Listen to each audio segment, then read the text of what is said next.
அண்ட சராசரங்களையும் ஆளுகின்ற இறைவனுக்கும் உங்கள் உள்ளத்தின் ஆழத்தில் துடிக்கும் உணர்வுகளுக்கும் இடையே உள்ள அந்த மர்மமான உறவை நீங்கள் எப்போதாவது உணர்ந்ததுண்டா? இந்த உலகம் ஒரு மிகப்பெரிய ஓட்டம். இங்கே ஒவ்வொரு மனிதனும் ஏதோ ஒரு இலக்கை நோக்கி ஓடிக்கொண்டிருக்கிறான். ஆனால் அந்த ஓட்டத்தின் நடுவே ஒரு கணம் நின்று, நான் இன்று சுவாசிக்கும் இந்த மூச்சு யாருடையது, நான் இன்று காணும் இந்த விடியல் யாருடைய கிருபை என்று சிந்திப்பவர்கள் மிகச் சிலரே. அந்த சிந்தனையின் உச்சத்தில் பிறப்பதுதான் என் ஆண்டவராகிய இயேசு கிறிஸ்துவுக்கு எண்ணிலடங்கா ஸ்தோத்திரம் என்ற இந்த வார்த்தை. நன்றி கடன் என்ற சொல்லுக்கும் ஸ்தோத்திரம் என்ற சொல்லுக்கும் பெரிய வித்தியாசம் உண்டு. நன்றி கடன் என்பது ஒரு பிரதிபலனுக்காக செய்யப்படுவது. ஆனால் ஸ்தோத்திரம் என்பது அந்த தெய்வீக அன்பில் திளைத்து போய் சொல்ல வார்த்தைகளின்றி தவிக்கும் ஒரு உள்ளத்தின் வெளிப்பாடு. இது நம்முடைய தகுதியினால் வந்ததல்ல, மாறாக அவர் நமக்களித்த அளவற்ற கிருபையினால் நம் இதயத்திலிருந்து பொங்கி வழியும் நன்றியின் பிரவாகம். எண்ணிலடங்கா என்ற சொல்லில் எத்தனை ஆழம் இருக்கிறது! சங்கீதக்காரன் சொல்லுவது போல, இறைவனின் எண்ணங்கள் நமக்கு எவ்வளவு அருமையானவைகள், அவைகளின் தொகை எவ்வளவு அதிகம். நாம் பெற்ற மூச்சுக்காற்று, நாம் கடந்த விபத்துக்கள், நம்மை அறியாமல் நம்மை சூழ்ந்திருந்த பாதுகாப்பு என ஒவ்வொன்றையும் நாம் எண்ணி பார்த்தால் நம்முடைய ஆயுட்காலம் போதாது.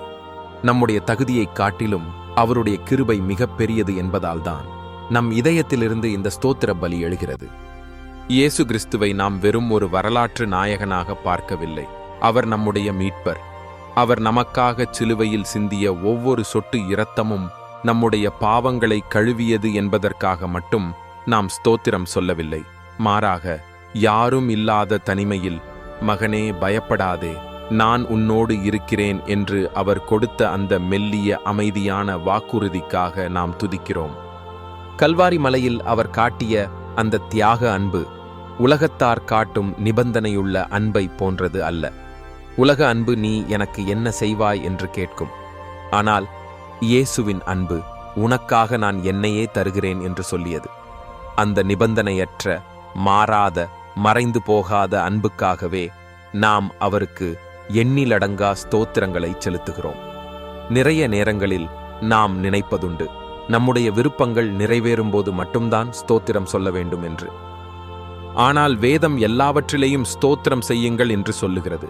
சோதனைகள் வரும்போது, கண்ணீர் கன்னங்களை நனைக்கும்போது, ஆண்டவரே எனக்கு ஒன்றும் புரியவில்லை, ஆனாலும் உமக்கு ஸ்தோத்திரம் என்று சொல்லும் அந்த நொடியில் ஒரு தெய்வீக அதிசயம் நடக்கிறது. அந்த ஒரு வார்த்தை நம்மை சூழ்ந்திருக்கும் எதிர்மறை எண்ணங்களை உடைத்தெறிகிறது. இஸ்ரவேல் மக்கள் வனாந்தரத்தில் நடந்தபோது பகலில் மேகஸ்தம்பமாகவும் இரவில் அக்கினி ஸ்தம்பமாகவும் இறைவன் அவர்களை வழிநடத்தினார். இன்று நம்முடைய வாழ்க்கை வனாந்தரம் போல வறண்டு போயிருக்கலாம். கடன் சுமை, நோய், வேலையின்மை என பல போராட்டங்கள் இருக்கலாம். ஆனால் இந்த வறட்சியின் நடுவேயும் நம்மை ஜீவனுள்ள ஊற்றுகளிடம் அழைத்துச் செல்லும் மேய்ப்பனின் சத்தத்தை நாம் துதிகளின் வழியாகவே கேட்க முடிகிறது. நாம் துதிக்கத் தொடங்கும்போது நம்முடைய கண்கள் பிரச்சனைகளை விட்டு விலகி அந்த பிரச்சனைகளை தீர்க்கும் வல்லமை படைத்த இறைவனை நோக்கி திரும்புகின்றன. அந்த மாற்றமே மிகப்பெரிய வெற்றி. ஸ்தோத்திரம் என்பது வெறும் ஞாயிற்றுக்கிழமை ஆராதனையில் சொல்லப்படும் வார்த்தை அல்ல, அது ஒரு வாழ்வியல் முறை. காலையில் எழுந்தவுடன் இறைவனை துதிப்பது முதல் இரவில் உறங்கும் முன் நன்றி சொல்வது வரை அது ஒரு தொடர்ச்சியான உறவாக இருக்க வேண்டும். நம்முடைய ஆத்துமா இறைவனை துதிக்கும்போது நம்முடைய உள்ளம் ஒரு பரிசுத்தமான இடமாக மாறுகிறது. அழுக்குகள் நிறைந்த இடத்தில் எப்படி தேவன் தங்குவதில்லையோ அதுபோல ஸ்தோத்திரம் நிறைந்த இதயத்தில் கசப்புக்கும் பொறாமைக்கும் இடம் இருப்பதில்லை. நம்முடைய துதிபலி விண்ணுலகத் தூதர்களின் காணத்தோடு இணைந்து இறைவனின் சிம்மாசனத்தை அடைகிறது. இந்த உலகில் நாம் தேடும் செல்வம், புகழ், அதிகாரம் என எல்லாம் ஒரு நாள் முடிவுக்கு வரும். நம்முடைய பட்டங்களும் பதவிகளும் மண்ணோடு மண்ணாகும். ஆனால் ஒரு விசுவாசிக்கு தெரியும், இந்த மண்ணுலக வாழ்வு முடிந்த பிறகும் ஒரு நித்திய வாழ்வு இருக்கிறது என்று. பரலோகத்தில் நாம் செய்யப்போகும் ஒரே காரியம், ஆண்டவரே உமக்கு ஸ்தோத்திரம், உமக்கே மகிமை என்று பாடுவதுதான். எனவே இங்கே நாம் செலுத்தும் ஸ்தோத்திரம் என்பது அந்த நித்திய வாழ்விற்கான ஒரு ஒத்திகை. ஆண்டவர் நம்மிடமிருந்து பொன்னையோ பொருளையோ எதிர்பார்ப்பதில்லை. அவர் எதிர்பார்ப்பதெல்லாம் ஒரு நொறுங்குண்ட இதயம் செலுத்தும் உண்மையான ஸ்தோத்திரத்தை தான் 1000 ஆடுகளை பலியிடுவதை விட இயேசுவே உமக்கு நன்றி என்று உள்ளத்தின் ஆழத்திலிருந்து சொல்லும் ஒரு வார்த்தையை அவர் அதிகமாக நேசிக்கிறார். எண்ணிலடங்கா ஸ்தோத்திரங்கள் எப்பொழுது முழுமை பெறுகின்றன என்றால், நம்முடைய உதடுகள் அவரை புகழும்போது மட்டுமல்ல, நம்முடைய வாழ்வு அவருடைய வார்த்தையின்படி அமையும்போதுதான். நம்முடைய ஒவ்வொரு செயலும் இறைவனுக்கு ஒரு ஸ்தோத்திர பாடலாக அமைய வேண்டும்.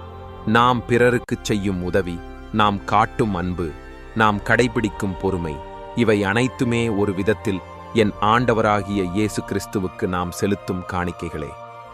இன்று உங்கள் வாழ்வை திரும்பி பாருங்கள். கடந்து வந்த பாதையில் எத்தனை கற்கள், எத்தனை முட்கள், ஆனால் அவற்றையெல்லாம் தாண்டி உங்களை இன்று இந்த இடத்தில் நிற்க வைத்திருப்பது அந்த அன்பல்லவா? அந்த அன்பிற்கு ஈடாக நாம் எதை தர முடியும்? இத்தனை மேன்மையான அன்பையும் பாதுகாப்பையும் உங்கள் வாழ்வில் தந்திருக்கும் அந்த ஆண்டவருக்கு உங்கள் இதயத்தின் ஆழத்திலிருந்து இன்று நீங்கள் கொடுக்கப் போகும் காணிக்கை என்ன? இன்று உங்கள் வாழ்வை திரும்பி பாருங்கள். கடந்து வந்த பாதையில் எத்தனை கற்கள், எத்தனை முட்கள், ஆனால் அவற்றையெல்லாம் தாண்டி உங்களை இன்று இந்த இடத்தில் நிற்க வைத்திருப்பது அந்த அன்பல்லவா? அந்த அன்பிற்கு ஈடாக நாம் எதை தர முடியும்? இத்தனை மேன்மையான அன்பையும் பாதுகாப்பையும் உங்கள் வாழ்வில் தந்திருக்கும் அந்த ஆண்டவருக்கு உங்கள் இதயத்தின் ஆழத்திலிருந்து இன்று நீங்கள் கொடுக்கப் போகும் காணிக்கை என்ன?